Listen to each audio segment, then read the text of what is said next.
Welcome to this episode of Addiction Doc, a podcast where we speak the simple truth about a much misrepresented and misunderstood field of medicine. Our host is Dr. Eric Troyer, a board-certified specialist in the field. If you or anyone you love is struggling with this terrible disease, this podcast is for you. Dr. Troyer is currently practicing in Landis, North Carolina, and can be reached at 704-855-2101. Or you can check out their website at troyermed.com. Let's step into this discussion and see what we can learn from Dr. Troyer himself. Welcome to Addiction Doc. In this installment, we will be speaking with another young lady, a patient, Miss Monique, who is going to share with us her story about addiction and how it has affected her life and more or less turned her into the person that she is now. So without any further ado, I'll turn it over to Monique. Okay, well, a lot of people that I know, they had like something severe happen to put them on drugs. But me, my childhood was great. I had both my parents, no addicts. I mean, there was some alcoholics down the line, but no addicts in my face. It was none of that growing up. And Where did you grow up? in Salisbury. Okay. So I was born in Florida, but my dad got a job offer here in North Carolina, so we moved. Mhm. And so I grew up there. About 16, I didn't want to listen to mom and my dad no more, and I ran away, which was probably what sent me down this long path. Okay. So I ran away and went and found the cool people, the older people that drank and did drugs. And at first, all I did was smoked weed. That was my thing. I was 16, so I didn't start doing anything till 16, and of course it was weed. Right. Everybody always said that's a gateway drug. Mhm. I didn't believe it. Next, I think eventually one of my friends had some pills and they crushed it. This was probably about 18. By 18, my mom, I had one kid. I had just had a kid when I turned 18. My mom and dad told me it was time to grow up, and my dad got another job offer in Mississippi and left me here. Okay. So I was here. They left me the house, but they didn't. I mean, I had to keep the bills up, which I was 18 with one kid by myself and no job. So we know how that went. So I was snorting pills every once in a while, taking ecstasy, just partying. This is still in Salisbury? Or? Yeah, this is in Salisbury. And in my head at the time, my parents had left me that house for me to try and get on my feet. But I was 18, 19, one of those ages. I was ready to party. I wasn't thinking about bills and keeping this house that my parents left me. No, I wasn't thinking about none of that. So I lived there rent-free, just doing dumb stuff, going in and out of jail. My parents, of course, they tried to stay there for me, like send me money, stuff like that. But eventually they started catching on to everything, So, let's see. Fast forward a couple of years. At this point, I was still just snorting pills. That's all. Okay. Right. I mean, I say that's all, but that's because I went a lot deeper. But, so I was snorting pills. I got raped. And I got pregnant. And so the best choice for me was to give it up for adoption. Right. So at this point, there was phone books. Went in the phone book, found the yellow page, said adoption, called the first one. And they asked me, would I relocate? I said, sure, just, I just want my baby to have a good home. They relocated me to Lake Charles, Louisiana. I lived there for the whole time I was pregnant. I was provided with like a trailer, and I didn't know how none of this worked. I was just trying to make sure my baby had a home. So when I left there, after I had the baby, I signed it over for the adoption. Mind you, they also flew my kid's father and my kid out to Lake Charles as well. Okay. So we stayed a family. But so whenever that situation ended, my mom and my dad had just separated at this point. So my mom's living in Mississippi with her parents. I don't know where my dad went, but my mom was like, just come back, come live with me in Mississippi. We'll like stay together. I brought my son and I got a job at the casino, which was a horrible choice for me. Yeah. So of course I had a built-in babysitter, you know, my kid was with me and my mom and my grandma. So after work, of course, I would drink. It's a casino, they're open all night. Like you can literally just go. So I did that until I got in trouble down there and I had to run from it. So I came back up here.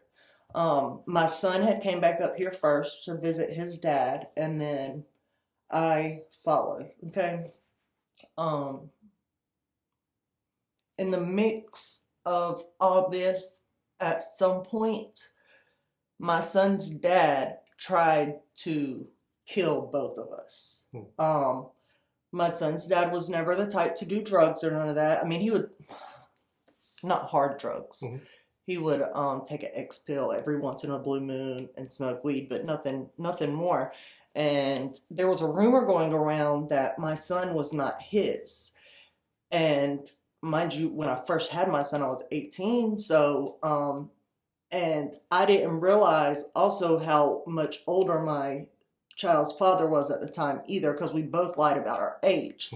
So he was really 28 when I was 16, but neither one of us knew how old we were. So anyways, he thought that Jalen wasn't his. One day I had brought him over there to for him to watch him, and he brought him in the house. My son was 3 months old.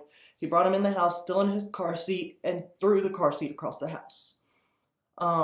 He got the red, yellow, and white cord off that you unplug from a TV, and he said today was going to be our day.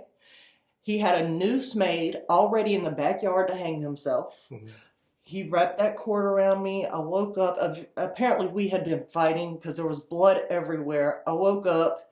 He eventually came to his senses and let me go, but he kept my son. He told me that if I called the police, he would kill my son. Of course, I had to call the police. And they eventually kicked the door in. My baby daddy ran out the basement, and they found my son in his bed with a sheet wrapped around his neck. So that was pretty traumatic for me. And that, like I said, that happened before I went to Lake Charles, but that was like my first love. That's where I ran away from home to. Like, even as traumatic as it was and as bad as it was, I couldn't leave him alone.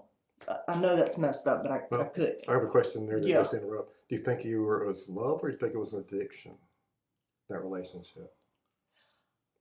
I think it's still addiction. Okay. And mind you, because we're 20 years later almost, and right now today I live with this man and we're a family. Okay. So I did find out though, and this is no excuses to be given, but the night before, one of his friends gave him an 8-ball of cocaine, and he sniffed all of it up, and that was his rage comes through the cocaine on top of that, and that's where it all built from. He did his time for it. You know, we moved past that, because I've never tried to kill him, but I've also, throughout my drug days, have wronged this man very greatly. So anyways, got in trouble in Mississippi, come back up here.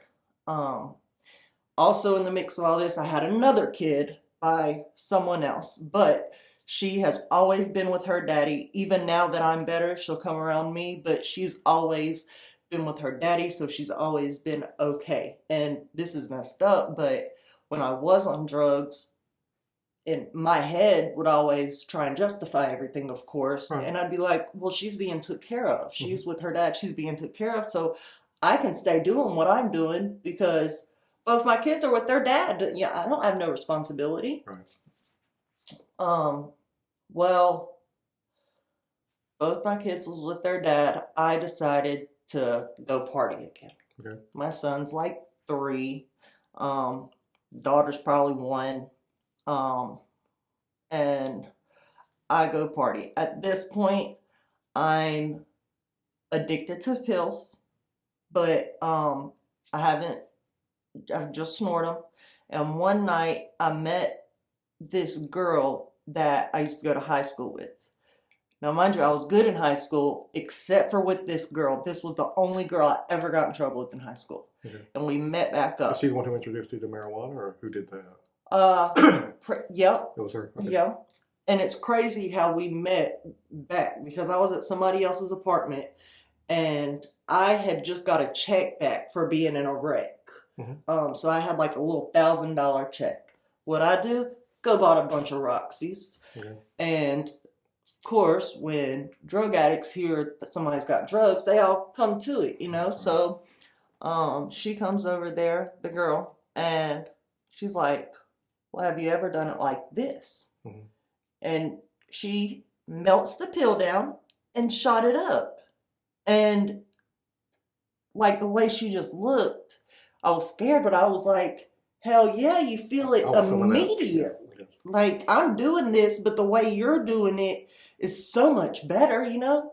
So we didn't even have a clean needle. Like, the needles were so dull that we were using for my first time shooting up. The needles were so dull, they were sharpening them on a matchbook on the back of the thing to even break the skin.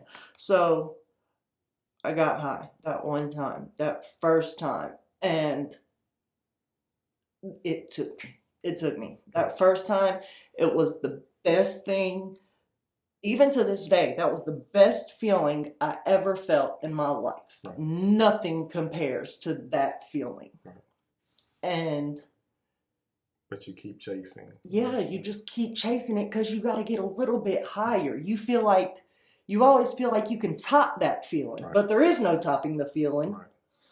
So you just keep going, and I went down and down and down some more, to the point I was prostituting. I'd go in and out of jail. And of course you're in jail. They say drugs are in jail, and I'm sure there are. There was never none when I went. Really? When I was in prison, yes, I could find drugs. But when I was in actual jail, could never find any drugs. Okay. So every time Explain to people what the difference between those two is, because not everybody knows. So jail, if you commit like even a felony, you'll go to the county jail, which is in your city. You're going to have a jail somewhere, and you'll go to that jail.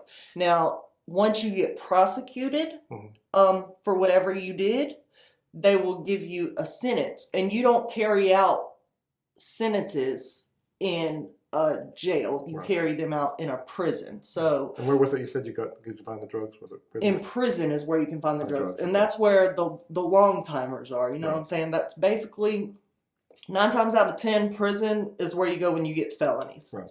So, and there's so much more lax in prison. Like, it's a huge complex, and there's like 3 buildings on it that house like 100 girls apiece. And, you know, they get mail, and there's always dirty cops and stuff like that. What was the most common drug you could get in jail? Suboxone. I'm sorry, prison.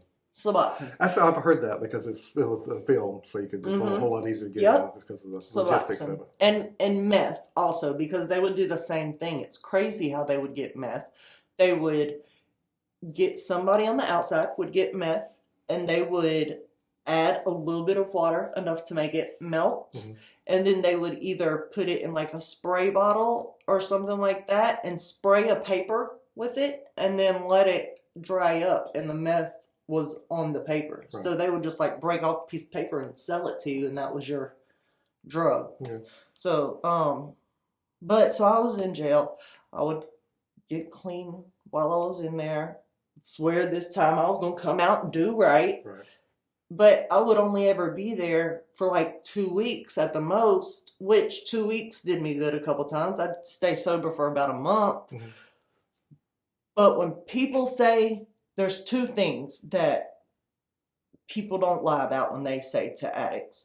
One, you have to change your people, places, and things. You have to.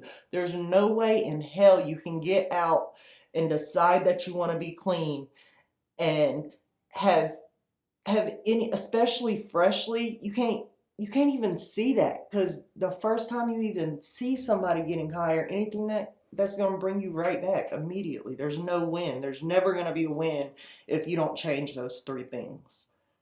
And I learned that time and time again. But the second thing that people say, you're not going to quit until you're ready. I wasn't ready to quit. Yeah. I hadn't really lost nothing traumatizing. You know what I'm saying? My kids were good. Right. I was just messing my life up, which it was hurting the people around me. But when you're on drugs, you don't care. Right. You're high. So at this point, I had nobody. Okay, so that's when I met my friend Sabrina. At some point, I had met this guy who was a drug dealer, which is why I got with him. And I ended up selling some drugs to my friend Sabrina. That's how we met. And we became so close. But that, people say when you have friends in drug addiction, that's why you're friends, is because of that drug. And I agree with that to an extent. And the reason I say that is because I, being clean for maybe 2 years now, which ain't a long time at all, but it's a mountain for me. But we got clean together, and we knew we couldn't be around each other getting clean. So I'll tell that at the end. Anyways, my friend Sabrina, that's how we met. She's with me through everything in my story. Like, from the time I met her, she's been like my sister, which I have no siblings. So I felt that was the love that I needed, okay? Right. In reality, we were definitely just getting high together then. But if I was homeless a lot, of course. She would let me stay with her, but we were getting high. Right. So, what was the drug of choice during this time? Heroin. Okay. Yes. Once I shot the pill up and realized that high was amazing, pills became very hard to get after that. And of course, you can pay $30 for one Roxy 30, or you can get like 2 shots of heroin for $30. Right. So naturally, people are going to go to heroin if they're already on that road.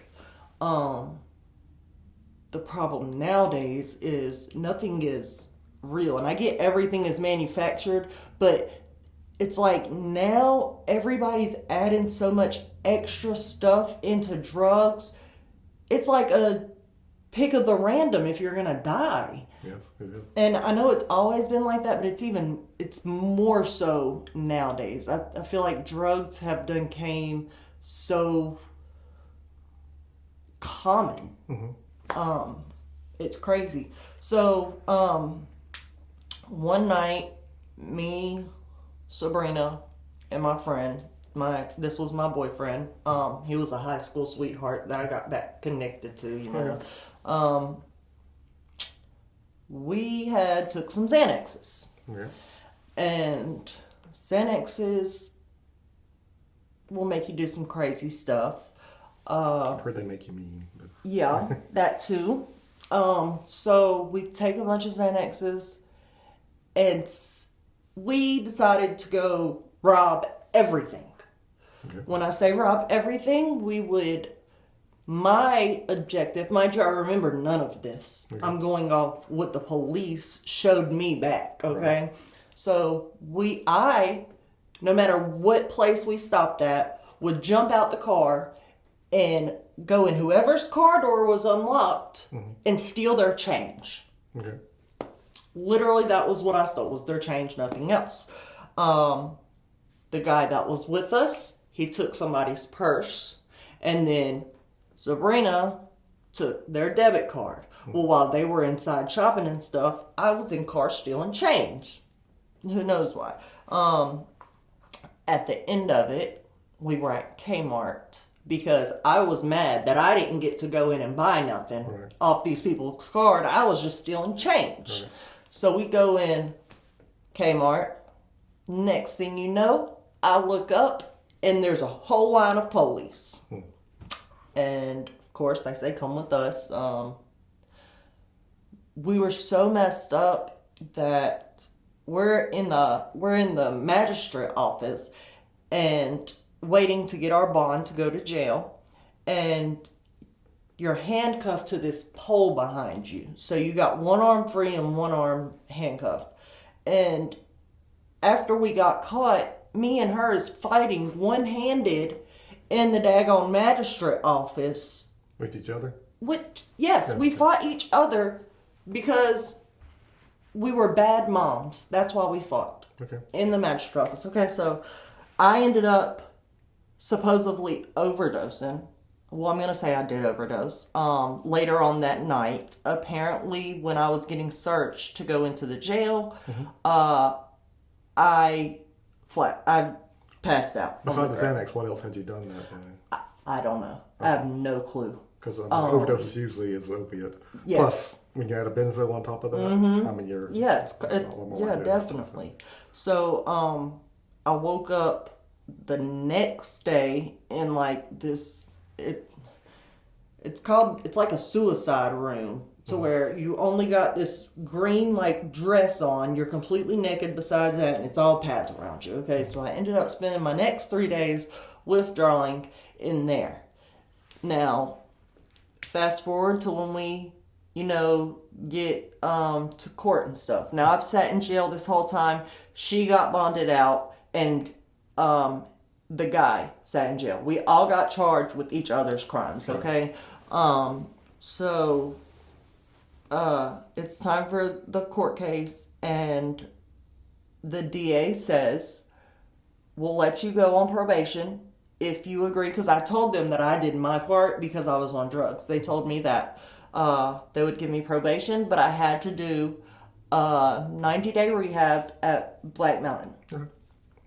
Fair. You can't go to Black Mountain detoxing, so I had to go a week before to like a little detox treatment center. Right.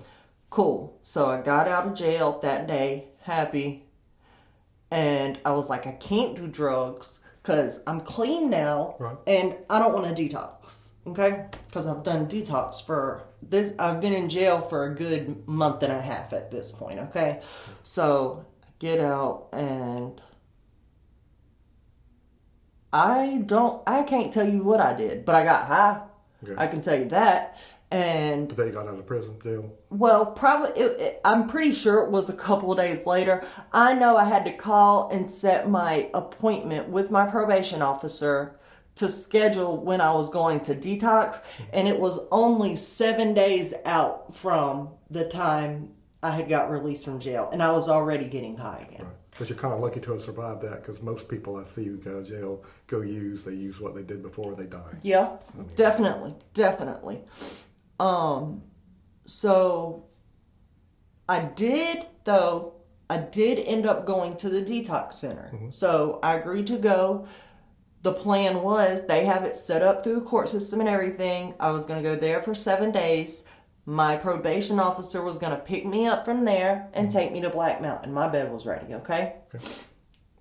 I ended up getting out of the detox a day early. You're not here to pick me up. I got a whole day. What am I going to do? Go get high.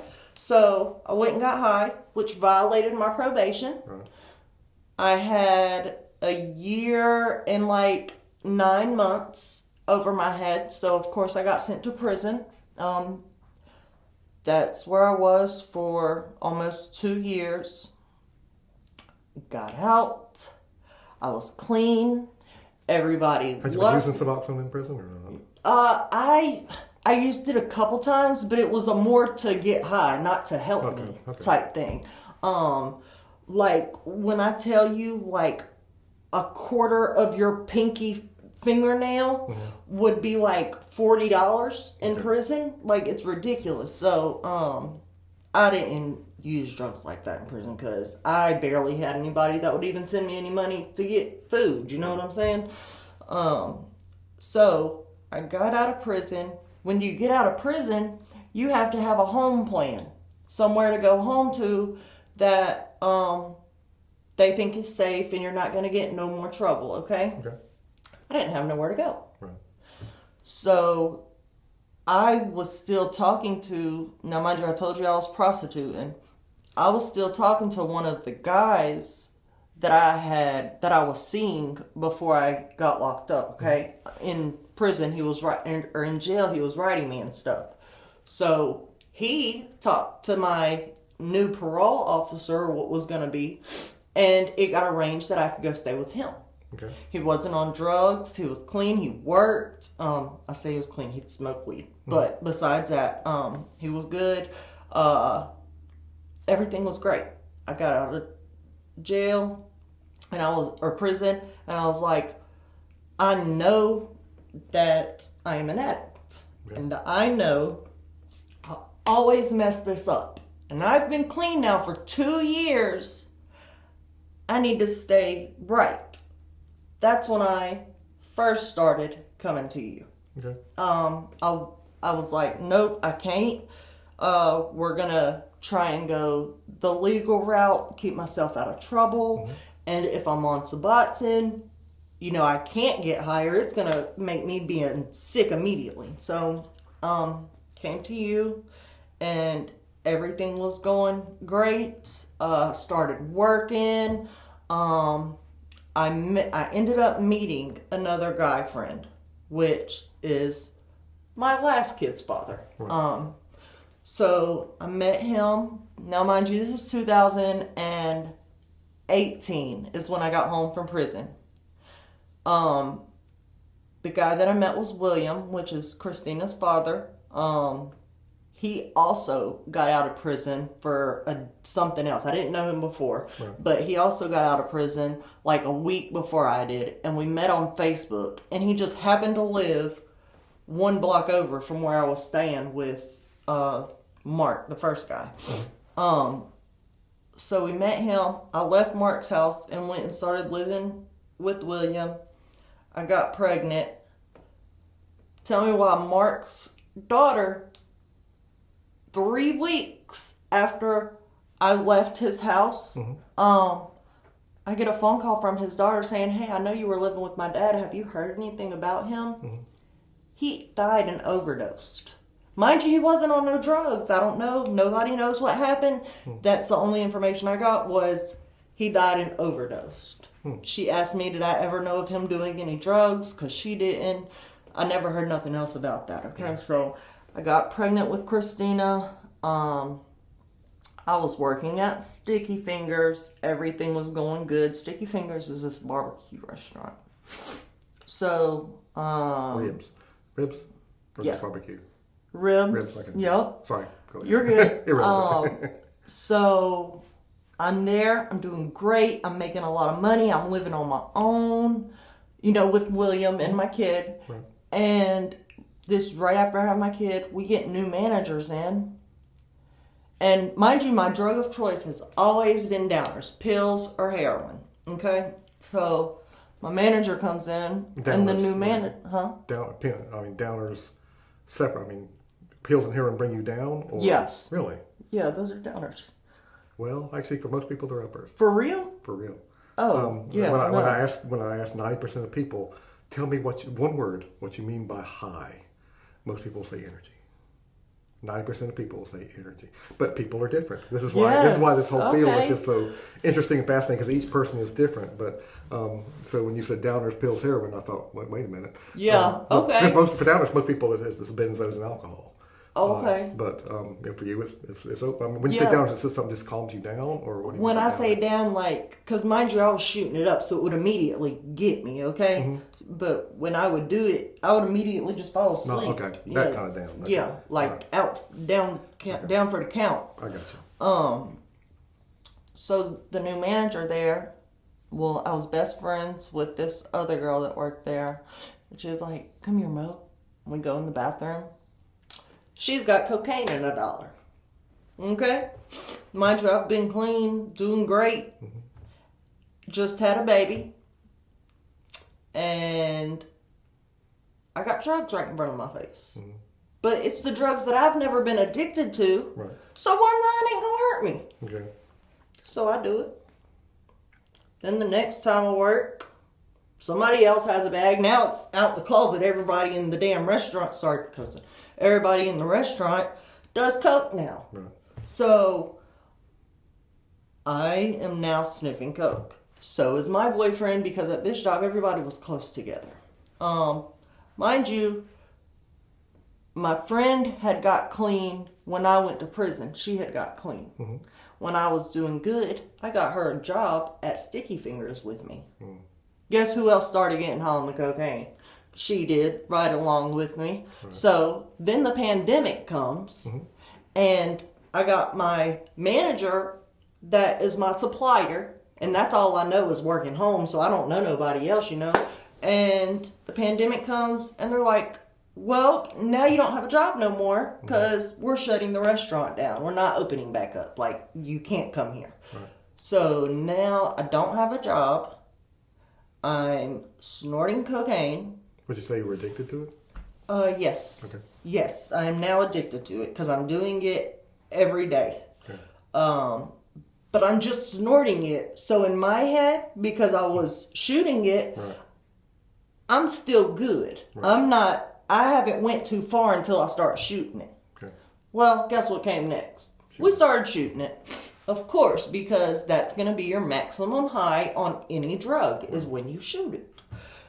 So we do it one day, and it's the three of us. It's me, my friend, and William, my baby daddy.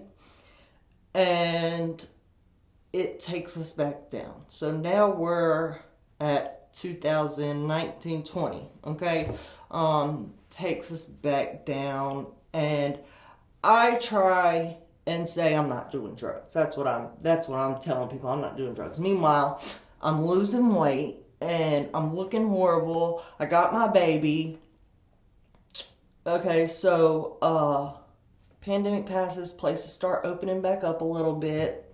Of course, we got all that money from the government during the pandemic, so I was okay. You know, I was using all that money to get a hotel and stay high. Right.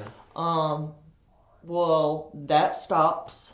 I get a job at this other place, and me and my baby daddy are having problems at this point, and it's all because of the drugs. I swear he's going too hard. He swears I'm going too hard. Right. We're never going to come to an agreement. We separate. February comes around. It's his birthday. I'm at work. I get a phone call. He overdosed and died. So Christina's dad died due to drugs on his birthday. We're guessing that he met someone to get some dope because he had money for his birthday. They found him in the North Lake Mall parking lot, just sprawled out in a parking spot. No car, nothing around, of course. So I'm guessing he called somebody to get some drugs. He did it the one time and it was too much and died. Right. So he died on his birthday, which I'm already getting high. That drove me back into a deeper frenzy. At this point, I'm doing coke and heroin, shooting it up. So now I'm doing everything. Well, I also still have Christina all by myself now because my parents aren't nowhere around. None of my family live in North Carolina. Right. So I have this kid that now I can't push onto her dad because that's all I've ever done in my kid's life is push them onto their dad. Right. She don't have a dad for me to push her onto. So she's at a babysitter's one night. I go to pick her up. The babysitter's boyfriend sold dope. Mm-hmm. And my baby can't even hold her head up. I'm like, what's wrong with Christina? What's wrong? I start flipping out. I get in my car, drive to the hospital. My baby, there was a mountain of dope sitting on a table where my child could get to it, and my child put her hand in it and overdosed at 1 year old. So I go to the hospital. I'm in there with her. And of course, even though I'm not the one who did it, I took her to the place where it happened. Like, who takes their kid somewhere like that? So she gets took from me. Now, I've never had nothing traumatic happen to me before, besides me almost getting killed. And now, I was about to say, you've listed about 20 things. no, I'm saying, like, I don't know. I guess it has. But this like took me, I've never had anyone close to me die before. Right. So that took me out. And then my baby overdosed right after him. Right. So now I don't have my baby. She goes with his mom. Thank the Lord. Mm-hmm. But, so now in my head, I'm getting high as I can possibly get on every drug there is. No, not every drug, just coke and heroin. But, so I'm hiding the fact that I do heroin because my friend, once we got on coke, she was on coke. She didn't never go back to heroin because she said that sickness she couldn't do no more. Right.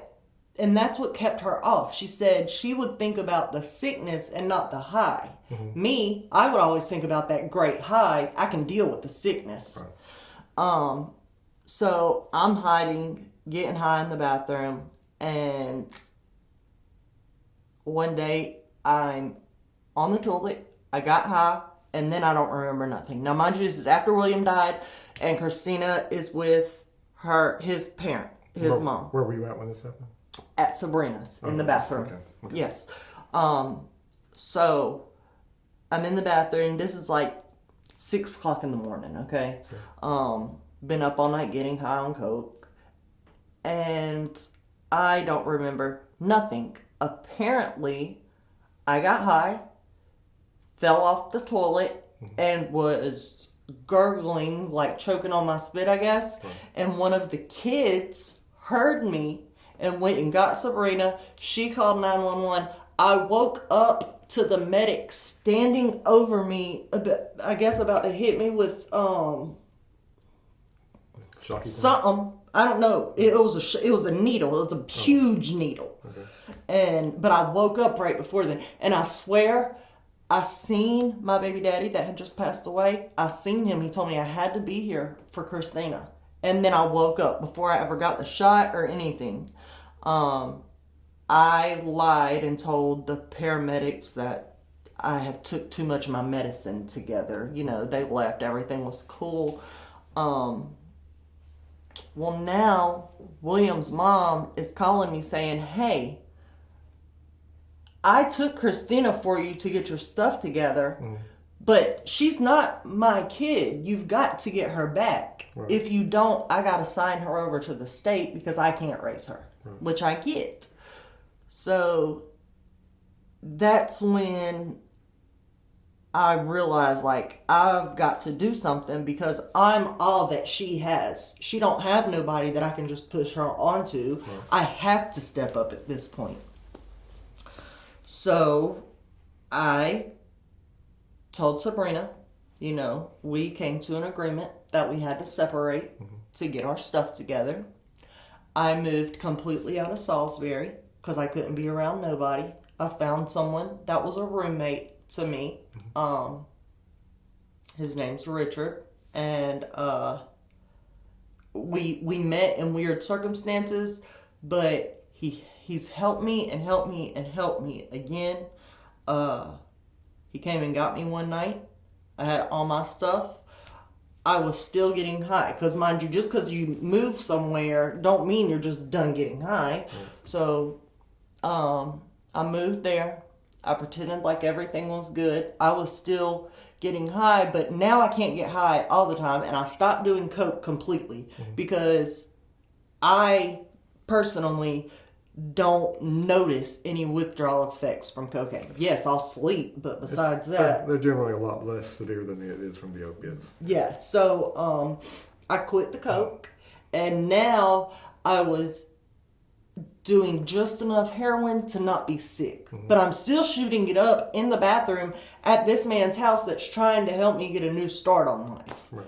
one day I have to go to the Just out of store. curiosity, where were you getting at that point in time? Do you know? Still from the same person in Salisbury. If I would have enough money, they would drive all the way to Mooresville to bring it to me. Okay. Yeah.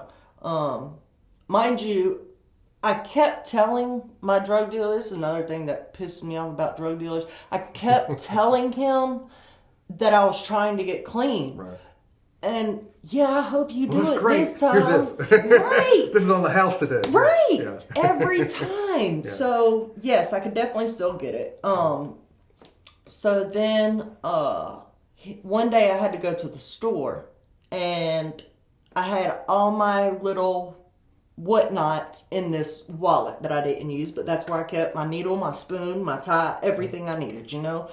And I messed around and left it on the floor, and he found it while I was going to the store. Okay, so I come back from the store, and I'm looking everywhere in the house for it, because now it's time to get high again, so I can't find it. He says, "What you looking for?"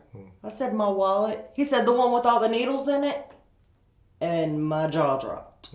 He was like, "I'm not going to kick you out, but what I am going to do is make you get help." He said, "If you don't stop this right now, get your life together, get your kid before she ends up in the system, then you got to get out and I can't help you." Right. So I made an appointment again with you. I came and got my medicine, and I was still scared. I was so scared of the withdrawal because I knew what it was going to be. Right. And one day, I didn't have no more drugs. I deleted all my contacts, restarted my phone, so I didn't have nobody's number. And I woke up, and obviously I wasn't all the way sick, but in my head, I hadn't done no drugs in about 15 hours. I'm starting to feel it. So I get up, and to try and prove to my roommate that I'm really taking my medicine and not getting high, I say, "Look, I'm taking my medicine." And mind you, this is me just coming off drugs. Put the whole thing up under my tongue and let it dissolve. Oh my God. Yeah, that's fine. That's the day I came in there. And, so I remember that day. yeah, I bet everybody does. So, of course, I went into pre-whatever withdrawals. Precipitated. Yeah, that. And it was horrible. I was just... And that was the worst one yet. Like, every time you get clean and you relapse and you get clean again, it's like it gets a little bit worse. Right. So that one was the worst one. So now I got my daughter back. I got my own house now. I work every day. I actually have all my kids in my life. My parents talk to me. My mom helps me when I need help. She don't have to question sending me a couple dollars. Right. Or when my birthday comes, I can actually get money from people and them not think I'm going to get high. My whole family talks to me again. They're just so proud. Everything.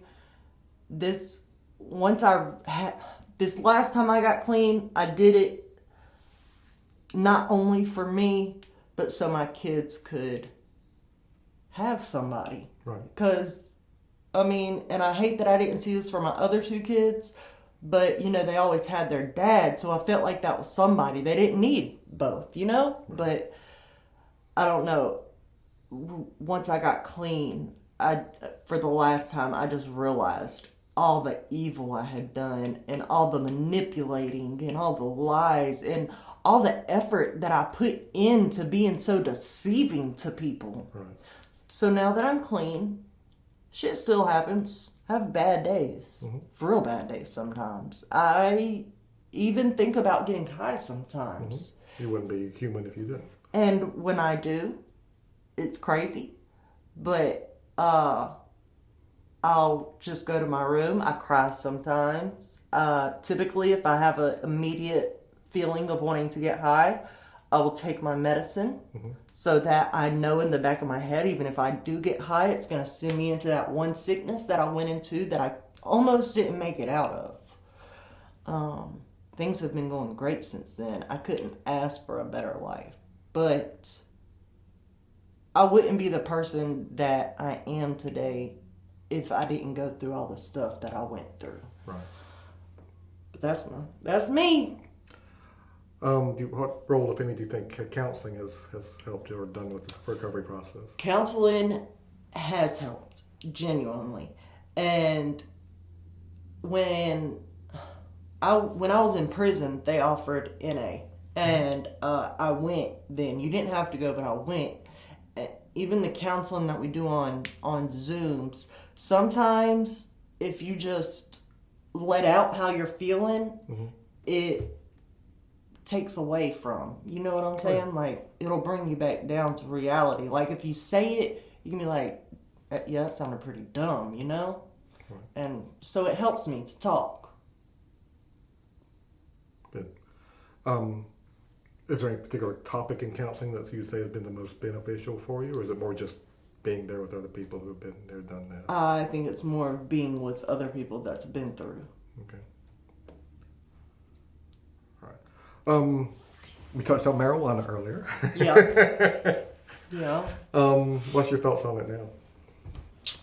So when I was on the harder drugs, weed was never my go-to. Right. Okay. That was the furthest thing. Now that I'm clean, and when I say clean, I'm talking about from hardcore drugs. I love my weed. I do. I've gained weight. I've always wanted to be bigger. I've gained weight. It helps me sleep. When my mind's racing, it'll slow it down. Have you ever done this with CBD or not? And I want to say yes and no. I say yes because I thought I had, but then when I come take drug tests, it wasn't just CBD. You know what I'm saying? So I feel like I still had that weed in there. Yeah, because according to the studies, I think we've had discussion before, there are two ingredients in the marijuana. There's the THC, which is the addictive part. Well, it makes a lot of people paranoid. It does that to me. Yeah. And then there's the CBD part, which is everything you listed that you get the benefit from is is the CBD portion of it. So, I agree that it probably, do you feel like it was a gateway that led you in or not really at this point? Yes. Looking back. Looking back, yes. Yes, 100%. I felt like if I would have never felt a mind-altering thing, I wouldn't have tried to dive deeper into it. Okay. Do you have any idea why they're mixing all this crap together now? I mean, what would be your thought on that or your guess on that if you had to make a guess? My guess is because this is what I know. Back in the day, if someone had, as the user, okay, if someone had a batch of something that made people overdose, everybody wanted that batch. Everybody wanted to be that high. You know what I'm saying? They didn't want to die per se, but if someone already overdosed on that, and that was a good batch. Okay. And now I feel like people are just trying to see how high they can make people. They don't care if they're killing them. Because there's no way to measure it, right? Yeah. I mean, especially by the street. Did you ever use fentanyl? Yes. Okay. Was there any difference between that feeling and the other opiates? It's stronger. Yes, it's definitely stronger. Yes, it's stronger. Okay. I'm assuming it lasts longer and all that stuff too. Yeah. All right. Anything else that you would like to share with our audience? No, you at your doctor's office has played a huge part in saving my life, and I appreciate y'all. And if anybody needs to know that people who are addicted are worth continuing to work with and to pray for and to be there for, I mean, this is your perfect example, right? Absolutely. It's all worth it once you're clean. Yeah. So we'll wrap this up then. Thank you for joining us for this edition, and we hope to see you soon.